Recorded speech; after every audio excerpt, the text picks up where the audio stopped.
Donc, ce matin, nous allons terminer notre série à l'École du dimanche des adultes, la série sur la statue prophétique que nous retrouvons dans le livre de Daniel. Cette statue, vous vous rappelez, qui a prédit l'apparition de l'Empire babylonien, ensuite l'apparition de l'Empire des Mèdes et des Perses, l'apparition de l'Empire grec, donc tous les grands empires de l'homme sur la terre, l'apparition de l'Empire romain dans ces deux phases, une phase qui était passée, c'est-à-dire de l'an 63 jusqu'à l'an 476. Ensuite, l'Empire s'est tout simplement dissous. Il a disparu, il n'a jamais été conquis. Et la prophétie biblique est claire qu'il va être ravivé dans une dernière phase, dans les derniers temps, avec 10 rois qui vont s'unir ensemble pour former le dernier empire de l'homme sur la terre. Puis ensuite, la statue prédit la manifestation de l'empire éternel de Dieu. L'empire que Dieu va venir établir sur la terre. Après tous ces empires, je pense que je suis en train de perdre ma voix, occasionnellement ça m'arrive, mais après tous ces empires, dans le plan souverain de Dieu, il annonce la venue de son empire sur la terre. Lorsque l'être humain n'aura plus le droit de régner sur l'homme, mais c'est Dieu même qui va régner sur la planète Terre, puis à plus de 2000 reprises dans la Bible, plus de 2000 reprises dans les deux testaments, est-ce qu'on annonce un changement de l'ordre mondial, un nouvel ordre mondial, mais venant de Dieu, selon le plan de Dieu et selon sa volonté. Par exemple, il y a beaucoup de passages, on n'irait pas tous les lire, ça serait beaucoup trop long. Merci Pascal pour ta gentillesse, je l'apprécie. Mais par exemple, dans le psaume 2, qui est un psaume messianique, on nous dit « Celui qui siège dans les cieux rit » en face de l'autorité de l'homme puis de la rébellion des autorités humaines. Le Seigneur se moque d'eux. Puis il leur parle dans sa colère. Il les épouvante dans sa fureur. « C'est moi qui ai oint mon roi sur Sion, ma montagne sainte. » Donc souverainement, Dieu dit « J'ai fait le choix. Je publierai le décret. L'Éternel m'a dit « Tu es mon fils. » Donc on met des paroles dans la bouche du Messie. « Tu es mon fils. Je t'ai engendré aujourd'hui. Demande-moi et je te donnerai les nations pour héritage, les extrémités de la terre pour possession. Tu les briseras comme une verge de fer, tu les briseras comme le vase d'un potier. Puis là, on parle de celui qui va venir régner avec une verge de fer pour établir l'âge d'or de l'histoire de l'homme sur la terre. Donc, quand cette statue-là va être broyée dans le plan de Dieu, comme on a déjà vu anciennement dans les autres études. Dans Daniel chapitre 7, on dit « Je regardais pendant mes visions nocturnes en parlant des 4 animaux qui illustraient les caractéristiques des 4 royaumes ou des 4 empires. Et voici sur les nuées des cieux arriva quelqu'un de semblable à un fils de l'homme. Il s'avança vers l'Ancien des jours et on le fit approcher de lui. On lui donna la domination, la gloire et le règne.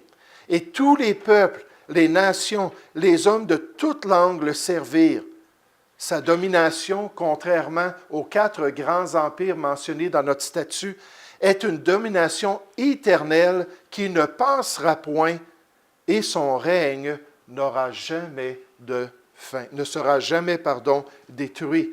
Puis dans notre statut, on le mentionne aussi dans le temps de ces rois, les 10 orteils qui représentent les 10 cornes ou les 10 rois de la prophétie. Le Dieu des cieux suscitera un royaume qui ne sera jamais détruit et qui ne passera point sous la domination d'un autre peuple.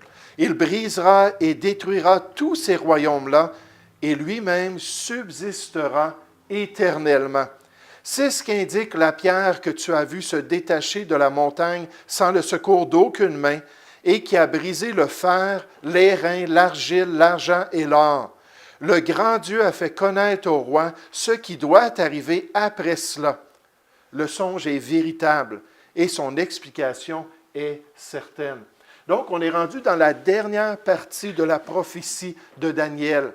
La dernière partie de cette statue-là qui nous parle d'une pierre qui s'est détachée et qui est venue broyer tous les royaumes de l'homme pour devenir un royaume éternel qui ne passera jamais. Qu'est-ce qu'on apprend de cette prophétie? Au temps de Daniel, le temple de Jérusalem était en pièces et les Israélites étaient en captivité. Vous vous rappelez, Daniel faisait partie de ces Juifs-là qui avaient été emmenés à Babylone pour une période de 70 ans de captivité. Donc, dans leur contexte, lorsque Daniel a eu ces révélations-là, c'était vraiment absurde. Ça ne faisait aucun sens. Il savait que l'état du peuple était lamentable. Des païens, les Babyloniens, étaient rentrés dans la terre promise, avaient détruit la ville de Jérusalem et le temple juif. Puis là, Daniel reçoit des visions concernant le plan souverain de Dieu, concernant les nations du monde, pour démontrer que c'était seulement temporaire et que Dieu était toujours au contrôle. Les captifs juifs vaincus pensaient peut-être que leur Dieu était faible et infidèle. Malgré la richesse et le pouvoir de Babylone, Daniel insistant que le royaume de Dieu était éternel et plus puissant que tout royaume terrestre. Et comme vous vous rappelez, non seulement est-ce que Dieu lui dit, voici ce que les gentils, les nations, les païens vont faire, mais dans Daniel chapitre 9, il révèle à Daniel son plan pour le peuple juif. Oui, les Juifs étaient en captivité. Oui, les Juifs avaient été chassés de la Palestine à cause de leur idolâtrie, à cause de leur rébellion. Des prophètes comme Ésaïe avaient travaillé au milieu du peuple. Des prophètes comme Michée, des prophètes comme Jérémie. Pendant leur rébellion, ils s'étaient obstinés à faire ce qui était mal. Puis Dieu leur avait dit, vous ne pourrez pas rester dans ma terre, dans mon pays, avec cette attitude-là. Puis je vais vous chasser, mais vous allez revenir, parce que je veux vous rétablir un jour comme peuple. Donc, dans tout ce contexte-là, Dieu révèle ce qu'il était en train de faire au prophète Daniel. Daniel 2, verset 44, on nous dit, dans le temps de ces rois, le Dieu des cieux suscitera un royaume qui ne sera jamais détruit. Donc, sache qu'un jour, ça va changer. Un jour, Dieu va se manifester et qui ne passera point sous la domination d'un autre peuple. Il brisera et détruira tous ces royaumes-là et lui-même subsistera éternellement. Et des fois, en tant que chrétien, on vit des temps difficiles. Des fois, en tant qu'enfant de Dieu, on se demande, mais Dieu, qu'est-ce que tu fais? Pourquoi est-ce que tu permets ces choses-là dans ma vie? Puis à travers tout cela, Dieu nous dit qu'il est au courant. Il nous encourage à nous arrêter et à savoir qu'il est Dieu, il est souverain. Toutes choses concourent à notre bien si on marche dans ses voies. Il est en train d'agir dans notre vie. Il est en train de nous transformer à l'image de Jésus-Christ. Et un jour, il va nous faire passer à travers l'épreuve. On va pouvoir en sortir enfin. Mais pour le peuple juif, c'était vraiment stratégique pour eux d'entendre ces promesses-là. Vous allez revenir en terre promise. Les païens vont régner encore pendant beaucoup d'empires et beaucoup de siècles. Mais à un moment donné, ça va être la fin.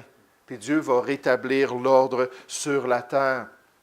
Les écrits de Daniel montrent qu'au milieu du désespoir, Dieu est encore présent, puissant et au contrôle. Les royaumes et les empereurs passent, mais en fin de compte, Dieu est au contrôle de toutes choses. Ça, c'est le refrain prophétique qui paraît dans les deux testaments, où on apprend qu'effectivement, Dieu permet des choses. Il a remis une certaine liberté à l'homme, mais un jour, c'est lui qui va régner sur la terre. C'est lui qui va dominer en toutes choses. Dans le livre de l'Apocalypse, au chapitre 21, après la période de 7 ans de tribulation sur la planète Terre, alors que la plupart des gens, alors que la plupart des animaux, alors que la plupart de la création va être abîmée par 21 fléaux qui vont s'abattre sur la terre. Puis après tout cela, lorsque le Seigneur Jésus va venir, lorsqu'il va établir son règne, lorsqu'il va venir rétablir toutes choses, le renouvellement, on nous dit dans le livre des Actes, de la planète Terre, il va ramener un état qui va être propice pour l'épanouissement de l'homme sur la terre. Mais on nous dit, j'entendis du trône une forte voix qui disait, voici le tabernacle de Dieu avec les hommes. Il habitera avec eux, ils seront son peuple, et Dieu lui-même sera avec eux. Il essuiera toute larme de leurs yeux, et la mort ne sera plus. Il n'y aura plus ni deuil, ni cri, ni douleur, car les premières choses ont disparu. Et celui qui était assis sur le trône dit, « Voici, je fais toutes choses nouvelles. » Et il dit, « Écris, car ces paroles sont certaines et véritables. » Récemment, j'ai eu l'occasion de présider des obsèques. On était dans un cimetière protestant ici à Drummondville, puis ils mettaient la dépouille dans la terre, puis ils m'ont demandé si je pouvais venir dire quelques paroles avant de mettre la dépouille en terre. Puis là, je voyais la famille, je voyais les gens qui étaient émus, les personnes, des hommes, des femmes qui étaient sur le bord des larmes, puis qui essaient de se retenir à cause de la déchirure, à cause de la douleur. Mais Dieu nous dit qu'un jour, la mort va disparaître. Un jour, il n'y en aura plus de pleurs, il n'y en aura plus de deuil, il n'y en aura plus de déchirure dans nos relations. Il va y avoir une relation qui va être parfaite en toutes choses. Et Dieu s'apprête à faire ces choses. Le Seigneur Jésus a dit concernant le peuple juif, en parlant du fait que Dieu allait permettre encore une tribulation sur le peuple, il leur a dit, « Ils tomberont sous le tranchant de l'épée. Ils seront amenés captifs parmi toutes les nations. » Ça s'est produit dans les 2 phases de la conquête romaine. « Et Jérusalem sera foulée aux pieds par les nations, jusqu'à ce que les temps des nations soient accomplis. » Ça, c'est la statue, là. C'est ce que Dieu a révélé, les nations du monde, qu'elle est dominée sur la terre. Jésus a dit, Dieu va permettre ces choses-là jusqu'à ce que ce temps-là soit accompli. Dans cet empire romain-là qui va être ravivé, ces 10 rois qui vont dominer sur la terre. Après tout cela, voici ce que Dieu va faire au milieu du peuple. C'est-à-dire, il y aura des signes dans le soleil, dans la lune et dans les étoiles. Et sur la terre, il y aura de l'angoisse chez les nations qui ne sauront que faire au bruit de la mer et des flots, les hommes rendant l'âme de terreur dans l'attente de ce qui surviendra pour la terre. Je lisais cette semaine que les statistiques nous démontrent qu'il y a une crainte de plus en plus grandissante concernant l'extermination de toutes choses. Depuis l'invention de la bombe atomique, il y a toujours eu un genre d'esprit qui s'est établi dans le monde occidental où les gens craignent que toute chose disparaisse au point que certains auteurs parlent de l'utopie de l'avenir de l'homme. Que de penser que l'homme a un avenir sur cette terre, c'est utopique. Ça ne se produira pas parce qu'on va tous se détruire. Puis là, ils sont rendus à dire, bien, ce n'est pas le réchauffement planétaire, ce n'est pas le manque de nutrition, ce n'est pas la surpopulation, ce n'est pas la pollution, c'est l'être humain le problème sur la Terre. Puis là, je lisais ça, puis c'était tellement pesant. Il n'y avait pas d'espoir. Il n'y avait pas de possibilité dans leur esprit de voir que quelque chose, un âge d'or ou quelque chose allait se produire un jour. Mais c'est un peu cela qu'on va voir pendant cette période de temps-là. Les gens vont être en face de tous les cataclysmes qui vont s'abattre sur la terre, rendant l'âme de terreur dans l'attente de ce qui surviendra pour la terre. Car les puissances des cieux seront ébranlées. Alors, au bon moment, quand ça va être le temps du Seigneur, on verra le Fils de l'homme venant sur une nuée avec puissance et une grande gloire. Puis Dieu a toujours son temps où il va se manifester. Mais cette statue extraordinaire de Daniel chapitre 2, on voit le dernier élément, une pierre fut détachée, non par des mains humaines, et frappant la statue des empires de l'homme sur ses pieds de fer et d'argile, et les brisant en morceaux, nécessairement si les pieds et les jambes brisent, mais tout le restant va s'effondrer. Alors le reste de la statue se brisa en morceaux qui furent emportés par le vent. Daniel nous dit, « Tu regardais lorsqu'une pierre se détacha sans le secours d'aucune main, frappa les pierres de fer et d'argile de la statue et les mit en pièces, détruisit l'autorité de l'homme sur la terre, détruisit le règne humain sur l'homme. Alors le fer, l'argile, l'airain, l'argent et l'or furent brisés ensemble et devinrent comme la balle qui s'échappe d'une aire en été. Le vent les emporta et nulle trace n'en fut retrouvée. » Quand ce grand changement-là va se produire un autre. Et ensuite, on nous dit, « Puis la pierre qui frappant la statue devint une énorme montagne qui remplit toute la terre. Donc, imaginez là, la vision, le roi Nebuchadnezzar est dans un songe, il rêve, il voit cette immense statue, la tête en or, la poitrine en argent, les cuisses et le ventre de bronze, les jambes et les pieds faits en fer et en argile. Tout à coup, il voit une pierre sur une montagne se détacher, venir, puis broyer toute cette statue-là. Puis là, la pierre commence à bouger, puis là, elle se transforme, puis elle devient une grande montagne qui se rend sur tous les continents de la planète, une montagne qui est universelle, qui est mondiale. Puis là, il se réveille, puis il dit, « Wow! » Il dit, « Il faut que quelqu'un m'explique ce que j'ai rêvé. » Puis le pire, c'est qu'il a oublié. Il ne se souvenait pas. Ça, des fois, ça m'arrive. Je viens de me réveiller, puis j'étais dans un rêve. Puis là, je dis à mon épouse, « Wow, c'était bouleversant, mon rêve. » Elle dit, « Ouais, c'était quoi? » J'ai dit, « Je ne m'en souviens pas. » C'est parti dans l'oubli. Mais c'était ça pour lui. Puis quand il a entendu ces détails-là, là, il a vu que c'était Dieu qui lui révélait les choses de l'avenir. Non seulement pour lui, parce que l'Esprit de Dieu a daigné inspirer ça dans sa parole, pour que nous aussi, on puisse en bénéficier. La Bible nous dit que toute Écriture est inspirée de Dieu et utile. Daniel chapitre 2, c'est utile pour les croyants. La prophétie biblique, c'est quelque chose d'important pour l'enfant de Dieu. Puis donc, cette pierre-là qui devient une montagne qui remplit toute la terre, la pierre représente le royaume éternel de Dieu, qui est plus puissant que tout autre royaume. Daniel avait besoin d'entendre ça. Nebuchadnezzar, à cause de son orgueil, avait besoin d'entendre ça.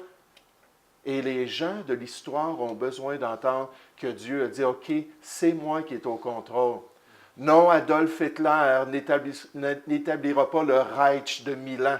Il n'est pas dans mon plan prophétique.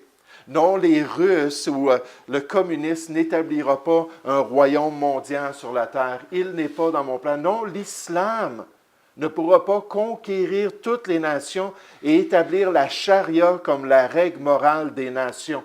Ça n'existera pas parce que Dieu a un plan différent et il a déjà déterminé ce plan. Il dit, mais la pierre qui avait frappé la statue devint une grande montagne et remplit toute la terre. Daniel dit au roi Nebuchadnezzar, que Dieu établira un royaume qui écrasera tous les autres royaumes. Le royaume de Dieu ne sera jamais détruit et restera à tout jamais. Dans le temps de ces rois, le Dieu des cieux suscitera un royaume qui ne sera jamais détruit. Comme j'ai dit, à plus de 2000 reprises, on le dit dans la Bible, que Dieu s'apprête à changer toutes choses, à renverser l'ordre mondial pour établir son propre royaume, pour habiter avec les hommes sur la terre. Un royaume qui ne sera jamais détruit, qui ne passera point sous la domination d'un autre peuple. Il brisera et détruira tous ces royaumes-là et lui-même subsistera éternellement. Et c'est pour ça que Jésus, lorsque ses disciples lui ont dit « Enseigne-nous à prier », montre-nous comment développer cette relation-là avec Dieu. Un des éléments de la prière modèle, c'est qu'on dit à Dieu « Que quoi ton règne vienne ». Seigneur, viens.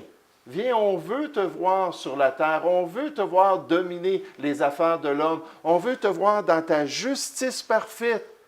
La Bible nous dit dans 2 Pierre 3, « Sur la terre où la justice habitera ». Quand c'est Dieu, le juge qui va venir, le juste juge qui va venir régner sur cette terre. Mais Dieu va établir ce royaume-là.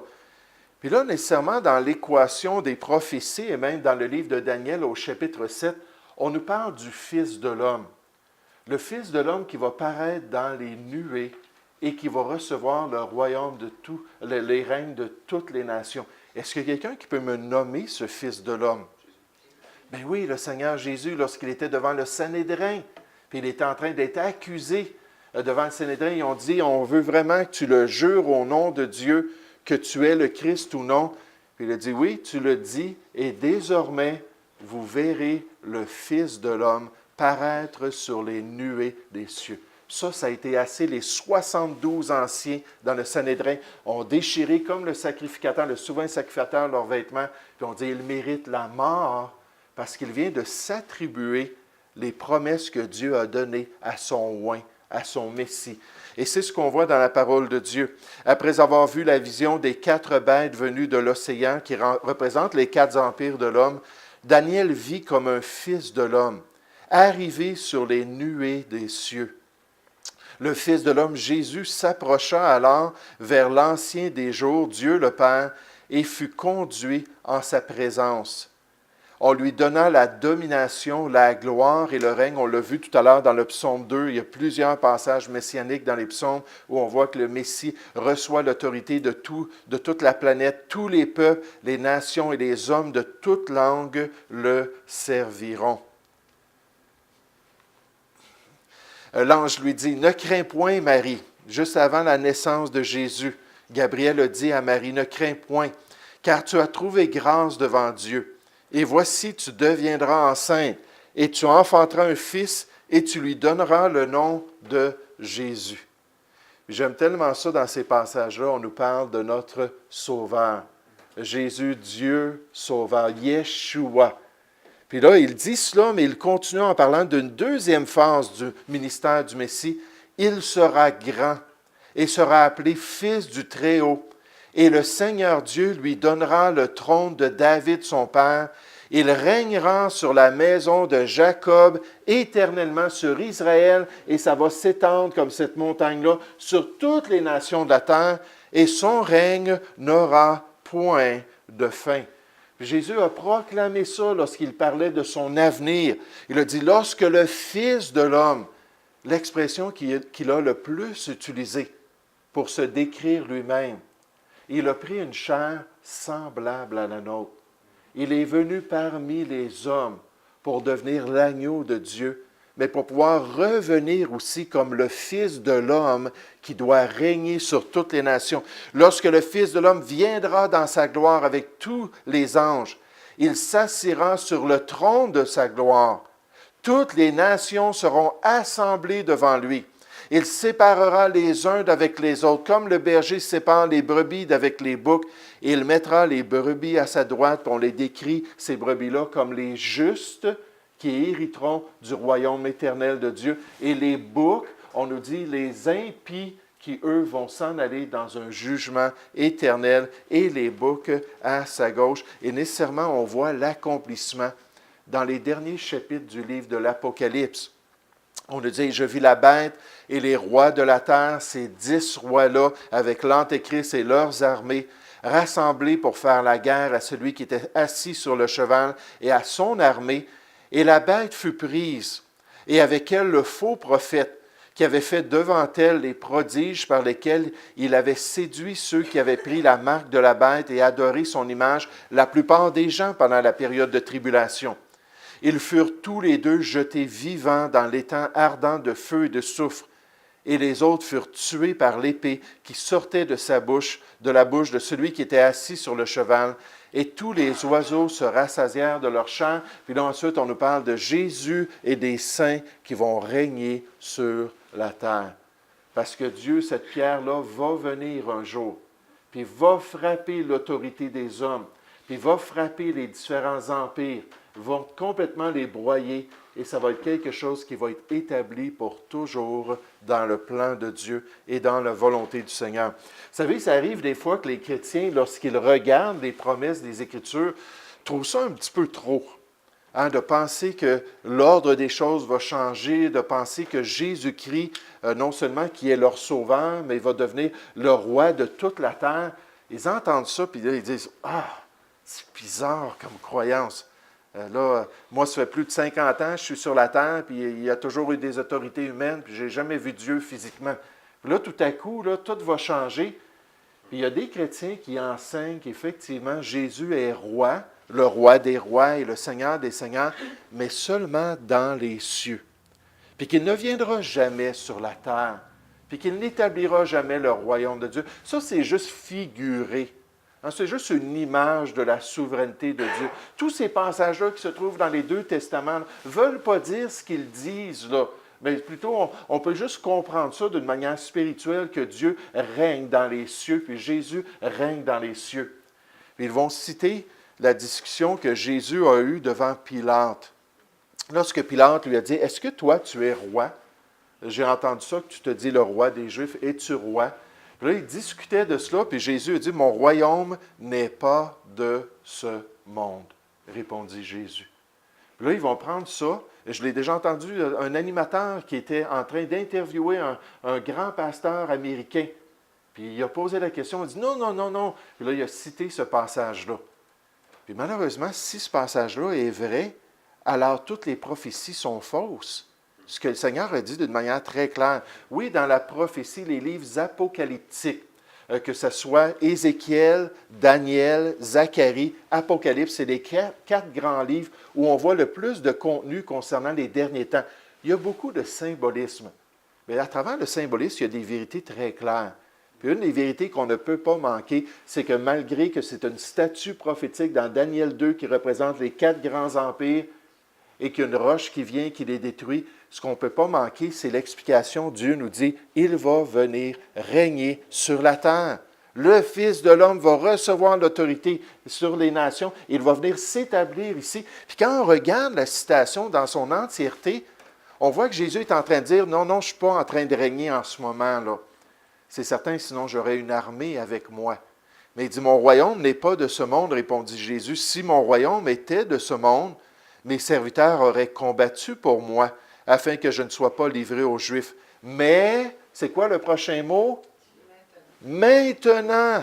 Maintenant, dans ce contexte, je suis l'agneau de Dieu.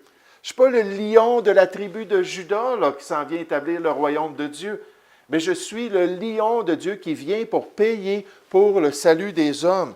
Mais maintenant, mon royaume n'est point d'ici-bas. Puis à ce moment-là, c'était le cas, mais Jésus nous a dit qu'il va venir établir son royaume. Donc, en terminant cette statue, qu'est-ce qu'on peut apprendre? Premièrement, Dieu a prophétisé le règne des Babyloniens. Et chacun de ces empires-là a aussi régné sur son peuple. Puis donc, c'était dans le plan souverain de Dieu envers un peuple qui était rebelle. Là, on ne parle pas à l'époque de David, on ne parle pas à l'époque de Salomon, l'âge d'or du peuple d'Israël, où au moins les dirigeants marchaient pendant un certain temps avec Dieu. Là, on parle d'une génération qui était vraiment loin de Dieu. Puis Dieu a permis aux Babyloniens de venir et de régner dans un grand empire. Ensuite, il nous dit que les Mèdes et les Perses devaient venir. Ça, c'était après Nebuchadnezzar. On peut vous rappeler, lui, sa réaction. Il a fait construire une immense statue toute en or. Puis il a dit, non, non, non, le règne babylonien ne passera point. Ça va rester pour toujours. Dieu a dit, non, ça va changer.